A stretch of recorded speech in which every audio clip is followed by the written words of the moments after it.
बांगलादेशी घुसखोरांसंदर्भात आज विधान परिषदेमध्ये मी लक्षवेधी त्या ठिकाणी मांडली आणि भारतीय जनता पार्टीचे आमचे सदस्य निरंजन डावखरे असतील, चित्राताई असतील, उमाताई यांनी या बांगलादेशी घुसखोरांसंदर्भात त्या ठिकाणी शासनाला कोम्बिंग ऑपरेशन असेल, जे दलाल त्या ठिकाणी अशा पद्धतीने हातभार लावत असतील आणि त्या ठिकाणी विशेष तपास पथक निर्माण करावं अशा प्रकारची मागणी त्या ठिकाणी केलेली आहे। आज आपण बघाल की मुंबईमध्ये आगरी, कोळी, भंडारी किंवा बारा बलुतेदार वेगवेगळ्या प्रकारचे व्यवसाय करतात।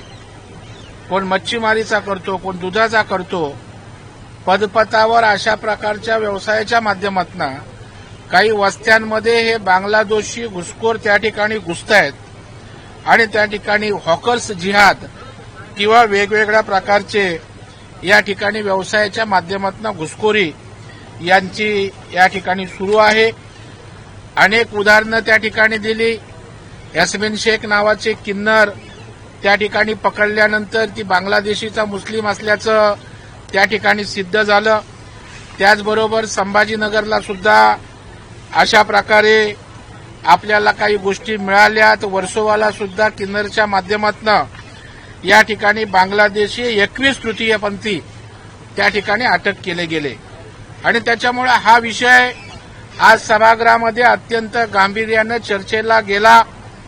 अनेक उदाहरणं आम्ही दिली। आज पीएपीच्या माध्यमातून सुद्धा अनेक लोक त्या ठिकाणी वेगवेगळ्या प्रकारचे पुरावे करत घुसखोरी करण्याचा प्रयत्न करतायत। अनेक वस्त्या आहेत, अनेक व्यवसाय छोटे मोठे आहेत आणि हा देशाच्या, राज्याच्या, शहराच्या सुरक्षिततेचा विषय आहे आणि त्या अनुषंगाने या ठिकाणी माननीय गृहराज्यमंत्र्यांनी सरकारच्या वतीनं उत्तर दिलं की विशेष तपास पथक या ठिकाणी वरिष्ठ अधिकाऱ्याच्या नेतृत्वाखाली त्या ठिकाणी केलं जाईल, ज्यामध्ये महापालिकेचा अधिकारी, पोलीस प्रशासन, परवानग्या देणारे अथॉरिटी या सगळ्याचा अंतर्भाव त्या ठिकाणी असेल। त्याचबरोबर जे कोम्बिंगची आवश्यकता आहे, ज्या ज्या ठिकाणी अशा प्रकारच्या वस्त्या आहेत त्याही ठिकाणी अशा प्रकारचं कोम्बिंग केलं जाईल, हाही विश्वास त्याने दिला। आमच्या चित्राताईने सांगितलं दादरचा प्रसंग, त्या ठिकाणी कोण जमालुद्दीन, शमशुद्दीन हे हप्ते घेतात, ते अशा प्रकारच्या गोष्टींना जर त्या ठिकाणी प्रवृत्त करत असतील तर त्यावरही चित्राताईने आवाज उठवला। काही उदाहरणं उमाताई खापरेंनी त्या ठिकाणी दिली की त्यांनी त्या पीएपीची यादी मिलिंद नगर म्हणजे नावानिशी दिली की ते माहिती मागतायत की लोक कोण आहेत, त्यांचे पुरावे काय, ते त्यांना मिळू शकलेले नाहीत। निरंजन डावकरेंनी सुद्धा नाशिक, पुणे शहरात अनेक ठिकाणी एमएमआरडी रिजनमध्ये आज मुंबईपुरतं नसून हे एमएमआरडी मध्ये लोन पसरतंय आणि हा मोठा धोका आहे। मुंबईने खूप भोगलेला आहे, मुंबईने खूप सोसलेला आहे। मुंबई या अशा प्रवृत्तीने कोस्टल मार्गाने येऊन उद्ध्वस्त झालेली आपल्या डोळ्यासमोर बघितलेली आहे आणि म्हणून या ठिकाणी या सगळ्या प्रकाराची काळजी घ्यावी, काही प्रिकॉशनरी मेजर्स यंत्रणा उभ्या कराव्या अशा प्रकारची मागणी त्या ठिकाणी आम्ही केली आणि सरकारनं त्या ठिकाणी अतिशय सकारात्मक उत्तर देऊन अंमलबजावणी करण्याचं आश्वासन दिलंय। नाही, आता याचा अंदाज पोलीस प्रशासनच देईल। ज्या गोष्टी आमच्या समोर आल्या, वेगवेगळ्या प्रकारचे शासनाचे आदेश, सर्वे होते, आता एनडीटीव्हीचा एक अहवाल होता, अनेक तज्ज्ञांनी व्यक्त केलेली माहिती होती, वेगवेगळ्या प्रकारच्या सेलचे, अँटी टेररिझम स्क्वॉडचे त्या ठिकाणी रिपोर्ट होते, टाटा इन्स्टिट्यूट ऑफ सोशल सायन्सचे त्या ठिकाणी माहिती होती। या सगळ्या आमच्याकडे असणाऱ्या उपलब्ध माहिती आम्ही सरकारकडे त्या ठिकाणी दिलेल्या आहेत। जसं की उत्तन दर्गा आहे, माहीम वसईचा किल्ला आहे, डोंगरी किल्ला आहे, चेंबूर चित्ता कॅम्प आहे, प्रसाद लाड यांनी उल्लेख केलेल्या किल्ल्याच्या बाजूचा त्यांनी मागच्या वेळेला विषय त्या ठिकाणी मांडला होता। वर्सोवा मालवणी पॅटर्न त्या ठिकाणी पुढे येत आहे। या सारी लँडमध्ये काही जिहाद त्या ठिकाणी होतोय, फेरीवाल्यांमध्ये घुसखोरी होते। जी आम्हाला माहिती उपलब्ध आहे, जी आम्हाला मिळाली ती सरकारसमोर या प्रश्नाच्या माध्यमातून सादर करण्याचा प्रयत्न केलाय।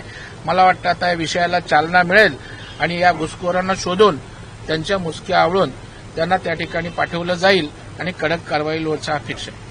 सर, एक वेगळा विषय, लाडकी बहीण योजनेच्या बोजामुळे अनेक विभागावरती बोजा पडतो असं गणेश नाईक तुमच्या मंत्र्यांनी म्हटलंय. तर एक लक्षात ठेवा, सरकार हे काही प्रॉफिट मेकिंग इन्स्टिट्यूशन नाहीये, नफा कमावणारी संस्था नाही. ही लोकांच्या हितासाठी विकासासाठी काम करणारी यंत्रणा आहे आणि त्याच्यामुळे आपल्या सरकारची कर्ज उभारण्याची अजून प्रचंड क्षमता आहे. या देशामध्ये सर्वाधिक सक्षम अशा प्रकारचं आपलं राज्य आहे. आता शेवटी मोठ्या योजना आल्यावर भार येत असतो आणि जसं कुटुंब चालवत असताना हा खर्च कमी करा, तो खर्च वाढवा, तो कमी करा, तसाच प्रकारे राज्याचं नियोजन करत असताना वेगवेगळ्या विभाग एकमेकांना त्या ठिकाणी हातभार लावत असतात. कारण शेवटी सामुदायिक जबाबदारी आमच्या सगळ्यांची आहे की त्या ठिकाणी राज्याच्या सर्वसामान्यांना न्याय मिळाला पाहिजे. महिला भगिनी ज्यांच्या आशीर्वादाने या ठिकाणी सरकार बसलं त्यांच्यासाठी आणखी किती पैसे उपलब्ध करावे लागले तरी हे सरकार त्या ठिकाणी करेल. सर, आज एक महिना पूर्ण होतो अधिकाराच्या अपघाताला, अजूनही रिपोर्ट किंवा जो अहवाल आहे तो आला नाहीये. आज येण्याची शक्यता वर्तवली जाते. नाही, मला वाटतं शेवटी आपण आपल्याकडे यंत्रणा आहेत, पोलीस यंत्रणा आहे, वेगवेगळ्या प्रकारच्या एजन्सी आहेत. जाहीरपणे आपण त्या विषयावर भाष्य करून त्या यंत्रणांचा तपास भरकटला जाऊ शकतो.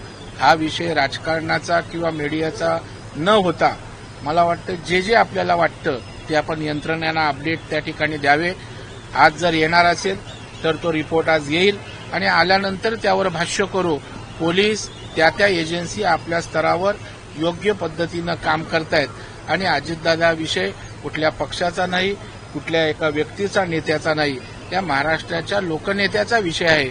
त्याच्यामुळे तो आपल्या सगळ्यांचा विषय आहे. सर, की ह्याच्या जरा ते राज ठाकरेंनी म्हटलं की एफआयआर होत नाही, त्यामुळे सरकारवरती संशय बळावतो.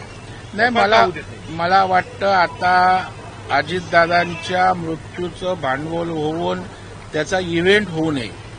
कारण ज्या पद्धतीनं रोहित पवारांची मी रोजपासून त्या ठिकाणची दिशा बघतोय की एखादा इव्हेंट कंपनीला लाजवेल अशा प्रकारचं त्यांचं काम सुरू आहे.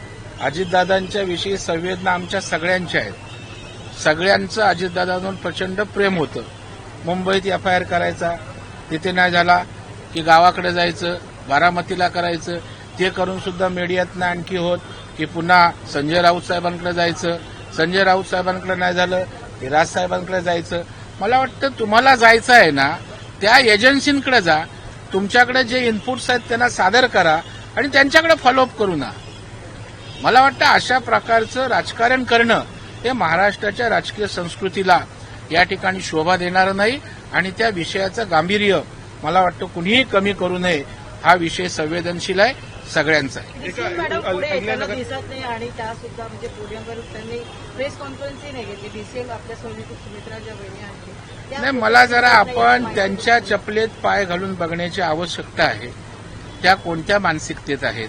आज त्या ठिकाणी अशा मानसिकतेत आपल्या कार्यकर्त्यांसाठी, पक्षासाठी, या राज्यासाठी त्यांनी त्या ठिकाणी शपथ घेतली, नेतृत्व स्वीकारलं, त्या कामाला लागल्यात. आपल्या थोर ज्या महिला नेत्या झाल्यात त्यांचा आदर्श घेऊन त्या काम करतायत. मला वाटतं अशा वेळेला त्यांना आणखी त्या ठिकाणी या विषयामध्ये गोवून त्यांना त्रस्त करणं किंवा त्यांना काही दुःख वाढेल अशा प्रकारचं काम होता कामा नये. त्या योग्य वेळी त्या ठिकाणी बोलतील.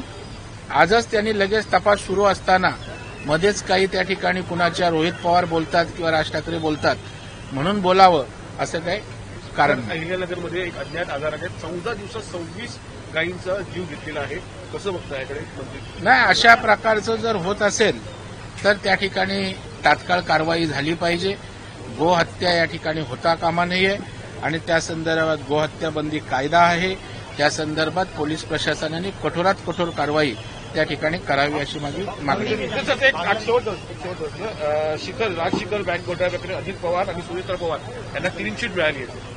मग आता घोटाळ्याच्या संदर्भात क्लीन चिट मिळाली असेल तर त्या ठिकाणी त्याचं स्वागतच आहे. काही हिंदीत बोला.